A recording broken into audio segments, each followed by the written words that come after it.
Thank you for joining us today at Homestead for Life. Today we are going to be preserving garlic. We are going to preserve it in two ways. We are going to mince it and we are going to dehydrate it in our Chef Wave dehydrator. And we're going to mince it up and we are going to freeze dry it in our Harvest Right freeze dryer. What we want to do is peel all of our garlic. And after peeling 8 pounds of it the other day, we've got it worked out pretty well. There is no real shortcut to this, but what we found is the easiest way to do it is to crush the clove as well as you can and then cut the bottoms off of each one. And then if you've crushed it well enough, it will just kind of fall apart. The peels will fall off your garlic cloves after that. If you haven't, if they're being tricky, crush it with the side of your knife blade. So not too hard. Crushing it as a whole clove is kind of tough, but yeah, nothing's happening.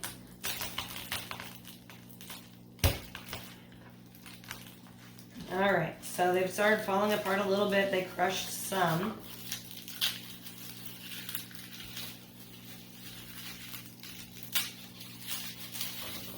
We've gotten the big chunk of the outer shell off. And then we just want to cut the bottoms. And this shell didn't come off terribly easy. No, this one was okay. I acted like it was going to be tricky. I guess I did a pretty good job crushing them.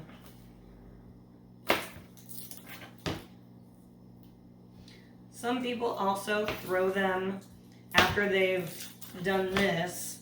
Instead of peeling them by hand, they'll throw them in a mason jar, shake them up. That worked okay. It took the peels off about a third of them, and then the other third I had to crush again and put them back in there and shake them up some more. But once you've got them crushed and the bottoms cut off, the peels come off so easy that felt like a useless extra step for me.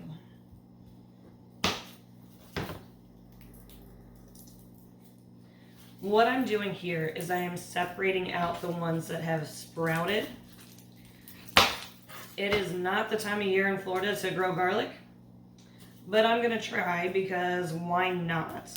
So some of these, I've already got the green sprouts shooting through, like this one.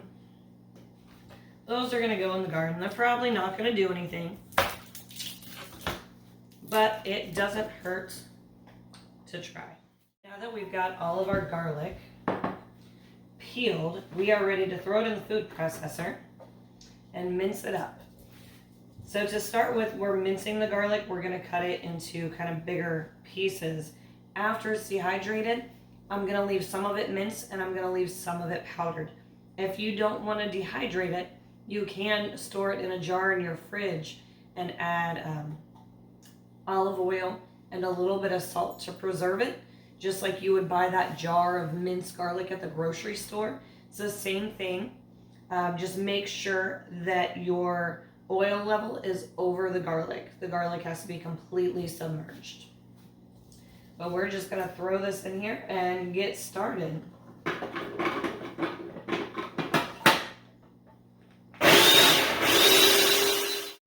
Now that our garlic has been all minced and shredded, we are going to spread this on our dehydrator and our freeze dryer mats in just a thin layer.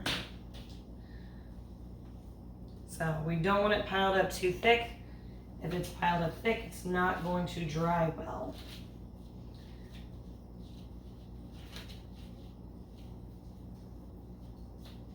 It also doesn't really spread very smoothly or even. And we're going to do the same thing on our freeze dryer trays.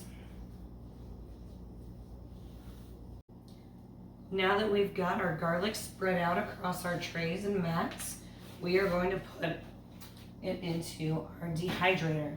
So to dehydrate garlic, we are going to use about 105 degrees. Now the Chef Wave has a lot of different preset temperatures. So let's see if 105 is one of them.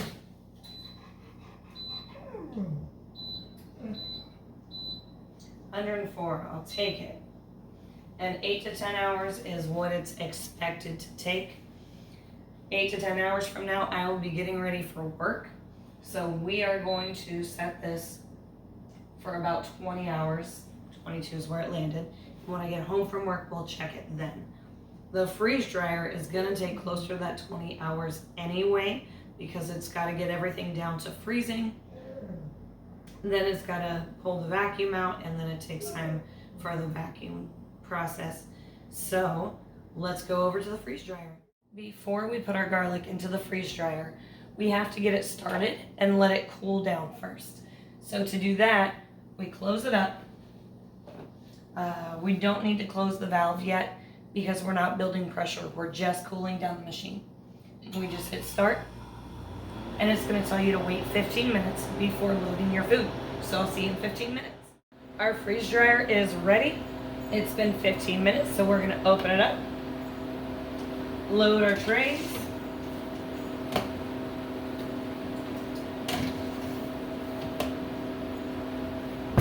close the drain valve like the message says, and hit continue.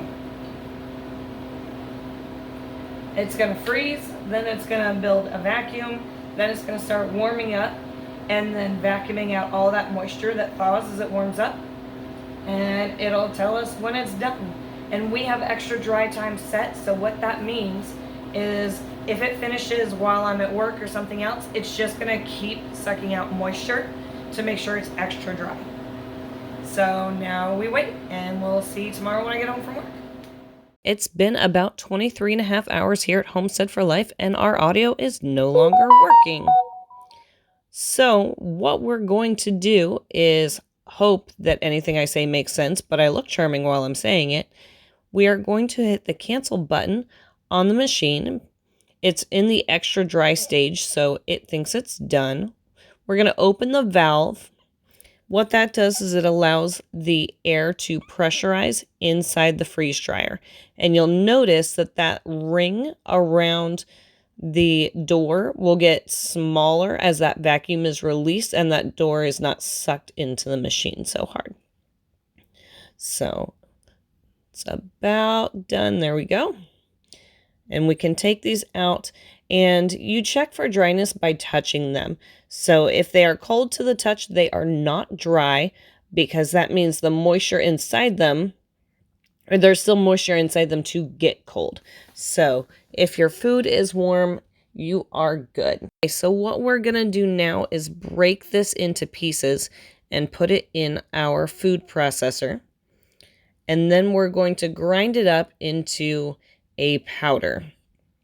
So we're going to end this with garlic powder rather than minced garlic. So we're going to powder this up. We're going to pour it in Mylar bags. Now that it's all powdered, we're going to funnel it into these Mylar bags. They are gusseted on the bottom, which makes them really handy and stand up perfectly on their own, which makes it so much easier to fill them. And so we're just going to pour this in here. After we've got it full, we're going to put an oxygen absorber inside, and then we're going to seal the top. We use an impulse sealer. You can also use a flat iron, like for your hair. Those work perfectly well. So just going to pour some of this in here. Shake it down to the bottom of the bag. Pour some more. I will note that this magical funnel is not made for food. It's made for resin. You can get them on Amazon. It is super handy because it's still got a fairly small spout at the bottom, but it's got that huge opening at the top. So it's really good for your Harvest Right trays. It is so handy. I have no idea what I'm saying here in the video, so sorry that the words do not match. So we're shaking this down. We're going to open up the oxygen absorbers. Typically, these come several in a pack, and what I'll do is I'll use that impulse sealer to close the pack back up after I grab one out real quick. This is the last one, though. So These are also zipper seal Mylar bags, so I've sealed it that way. And then again, that impulse sealer to close up the top, to melt the top. And these are going to be good for 25 to 30 years. Now we're going to check our minced garlic in the dehydrator. It's also been running for about 23 hours. And they look fairly dry, but the insides did not get very dry. It still seems damp on the thicker pieces, so we are going to powder up the dry portions and put the rest back into our dehydrator. It is day 2 and we are going to check out our dehydrated garlic again. If you were with us a few minutes ago, you know that our garlic yesterday did not dry all the way in 24 hours. It was a little too thick on the mat, so the thicker pieces were still wet. So we put it back in, went along with our lives for another 24 hours, and here we are again. And today it feels nice and dry. So we are going to turn it off, we're going to powder it, and then our garlic is done.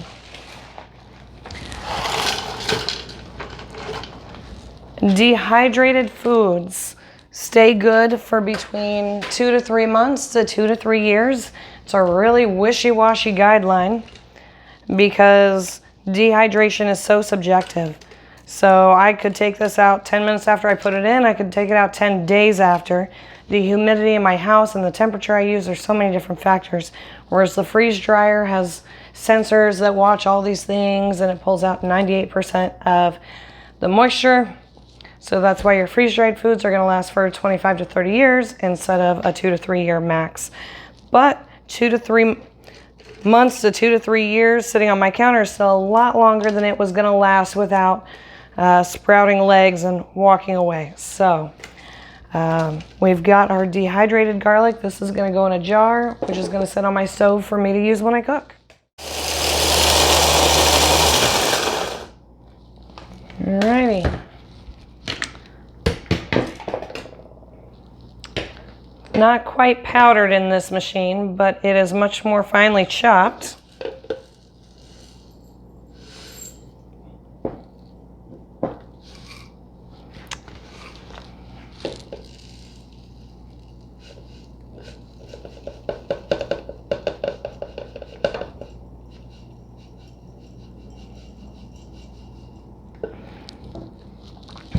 And then we're just going to vacuum seal this with our adapter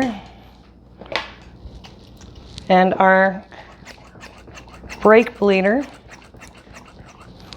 And we're going to pump it till it's between 15 and 20 psi, which takes a minute. And make sure I'm tired.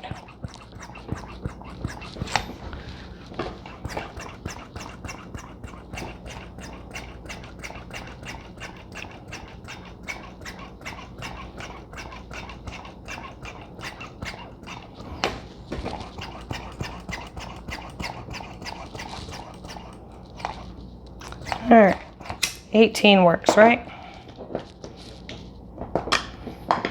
And she is good and sealed. So this is gonna go next to the stove for whenever I need garlic. These are, remember, your Mylar bags with an oxygen absorber from the freeze-dried garlic. So those are gonna last 25 to 30 years. This is gonna last a couple months to a couple years. Okay, so big difference, but different ways to preserve and store your garlic. Thanks for watching Homestead for Life.